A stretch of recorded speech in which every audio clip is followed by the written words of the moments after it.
আজ আমি ছোটদের পাটিগণিত নিয়ে কতগুলো অঙ্ক করব। এখানে যেমন 18 দাগের অঙ্কটা, যে ক্ষুদ্রতম সংখ্যাকে 4, 5, 6 দ্বারা ভাগ করলে প্রতি ক্ষেত্রে 1 ভাগশেষ থাকে, কিন্তু 7 দ্বারা ভাগ করলে কোনো ভাগশেষ থাকে না, সেই সংখ্যাটি হলো 300, 299, 301, 420।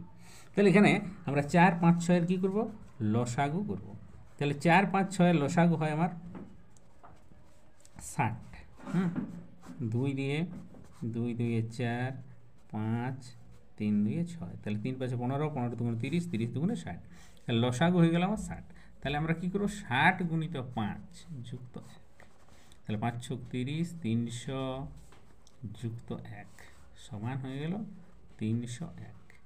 এটা কী হবে? 4, 5 দিয়ে প্রত্যেকটা দিনেই ভাগ করলে আমাদের 1 ভাগশেষ থাকবে, কিন্তু সেটা 7 দ্বারা ভাগ করলে কোনো ভাগশেষ থাকবে না। তাহলে এটাই হয়ে গেল উত্তর, option number A B C এরটা। হ্যাঁ, 301। নেক্সট 19 দাগের অঙ্ক। 19 দাগের অঙ্কে কী দেওয়া আছে? 4টি ঘন্টা একসঙ্গে বাজার পর 6, 7, 8, 9 সেকেন্ড অন্তর বাজতে লাগলো।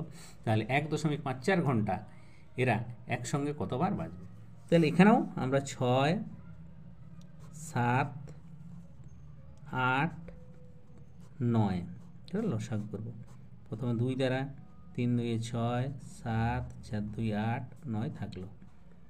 এরপর আমার 2 দ্বারা যাবে না, 3 দিয়ে, 3 1 3, 7, 4, 3 3 9, তাহলে 3 2 6, 6 7 42, আর এটা হচ্ছে 4 3 12, তাহলে 42 গুণিত 12, তাহলে এটা হয় আমার লসাগু 504।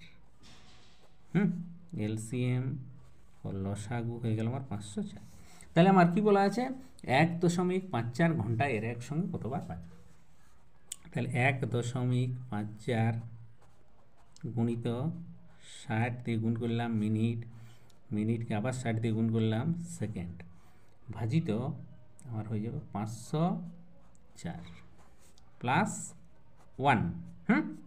তো পর বাজবে। তাহলে এইটা যদি ক্যালকুলেশন করি আমরা, তাহলে এটা হয়ে যায় আমার 11 প্লাস 1 সমান 12। তাহলে হয়ে যাবে কি আমার 12, 1.54 ঘন্টা এর একসঙ্গে 12 বার বাজবে। ডি এর অপশানটা, হ্যাঁ 12। তারপরে 20 দাগের অঙ্কটা। দুটি সংখ্যার গসাগু ও লসাগু যথাক্রমে 11 এবং 385। যদি একটি সংখ্যা 75 ও 125 মধ্যবর্তী হয়, হ্যাঁ, তাহলে ওই সংখ্যাটি কত? হ্যাঁ, তাহলে 20 দাগের অঙ্ক। তাহলে 20 দাগের অঙ্কে কী দেওয়া আছে? গসাগু 11 আর লসাগু দেওয়া আছে 385। তাহলে 385কে আমরা 11 দিয়ে কী করবো? ভাগ করে নেব। হ্যাঁ, তাহলে এটা ভাগ করলে হয় আমার 3 11 33, 5 11 55, তাহলে 35। তাহলে 35 আমাদের গুণটা কিসে কিসে হয়? একটা হয় 5 গুণিত 7, 5 7 35, আর একটা 1 গুণিত 35, 35 1 35। ঠিক আছে, 5 7 বা 7 5, আর একটা 1 35 বা 35 1।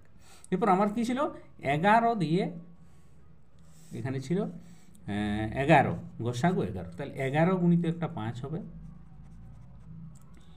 আর একটা হবে 11 গুণিত 7 সংখ্যার দ্বয়, আর একটা হবে 11 গুণিত 1, 11 গুণিত 35। তাহলে এখানে আমার বলা আছে, আমার আর একটা শর্ত দেওয়া আছে, যেটা 75 ও 125 মধ্যবর্তী। তাহলে এখানে 5 11 55 এটা হবে না, 7 11 77 এটা হবে, যেটা আমার 75 125 মধ্যবর্তী। এটাও হবে না, এটাও হবে না। ব্যাস, তাহলে একমাত্র উত্তর হচ্ছে 7 11 77। তাহলে অপশান যেটা আছে সেটা হবে আমার এর অপশানটা। 77, 55 ছিল, 85 120, তাহলে এটা হবে 77। ব্যাস, এইভাবে এই শর্টকাট অঙ্কগুলো আমরা করতে পারি।